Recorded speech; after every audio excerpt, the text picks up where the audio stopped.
अरे भौजी का हो नंदू? अरे काहे मन मार के बैठल हो भौजी? का भैल? का बताई, देहिया हमारे एकदम मीठे मीठे दर्द करत हो। आहा, हम समझ गए नहीं है भौजी। का समझ गए लो हो? सुना सुनावा। भौजी के हमारे लागल नजरिया, अब के गहाई कजरिया ना।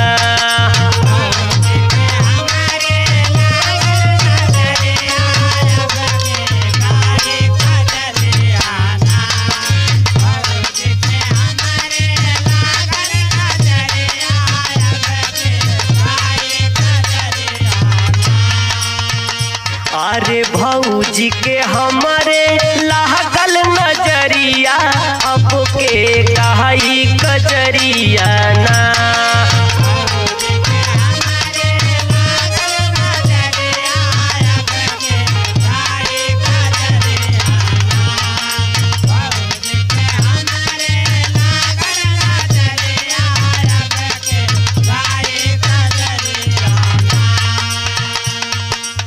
ए भौजी, का हो नंदू? एगो बात को ही मनबू? बोला। सुना। सुनावा। हे भौजी चला नजर झरा दी,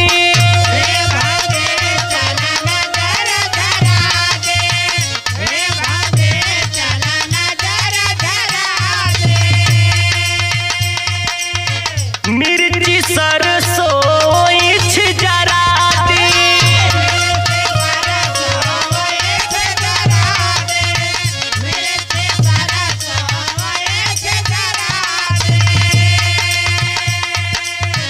हे भौजी चला नजर झरा दी, मिर्ची सरसों इछ जरा दी।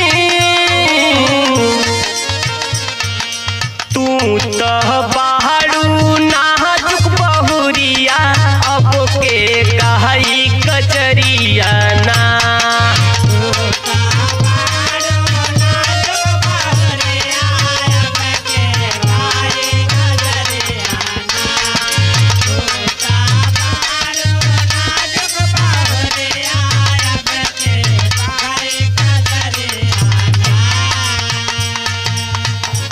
ए भौजी, का हो नंदू? और सुना। कुछ करा, लेकिन नहीं पीड़ा हमसे बर्दाश्त ना हो तो हमार बात सुना ए भौजी। सुनावा। लाखों में एक हऊ मोरी भौजी,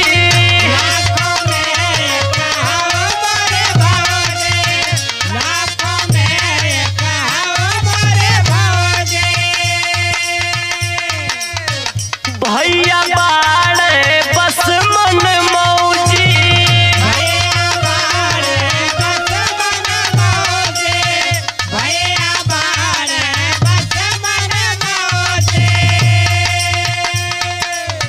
लाखों में एक हऊ मोरी भौजी, भैया बाड़े बस मन मौजी। लंबे बाल पातर कमरिया, अब के कहाई कजरिया ना।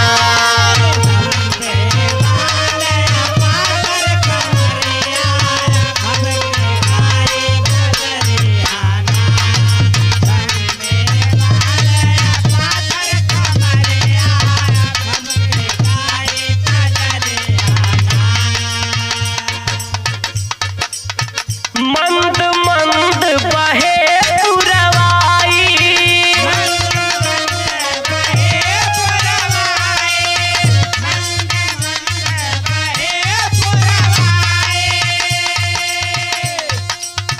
बिन कजरी ना भावे रोपाई।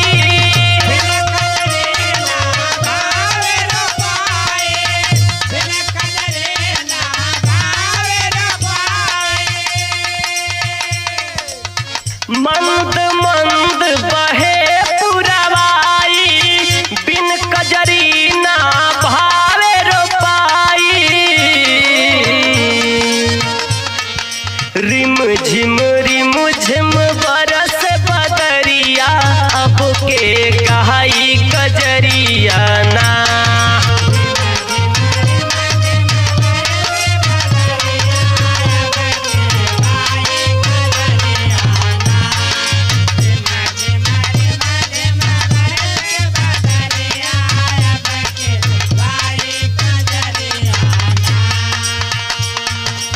ए भौजी का हो? हाई देखत हो ए सावन के महीना में कितना मौसम कितना खूबसूरत भइल बा। तो देखते हैं। सुनाए भौजी सुना झुलुआ पड़ी गानी मिया के डारी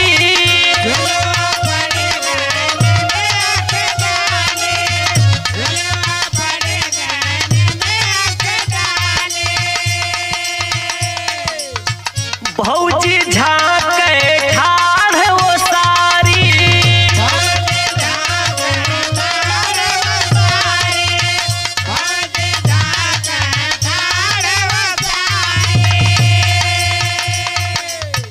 झुलुआ पड़ी गानी मिया के डारी भौजी झाके ठाढ़ वो सारी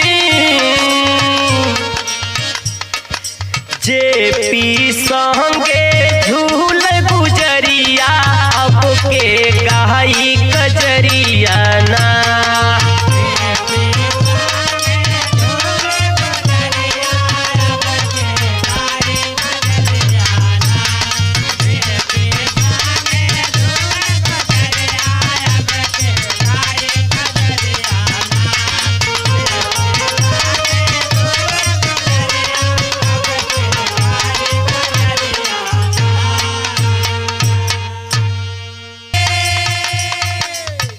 झुलुआ पड़ी गानी मिया के डारी भौजी झाके ठाढ़ वो सारी जे पी संगे झूल गुजरिया अब के कहाई कजरिया ना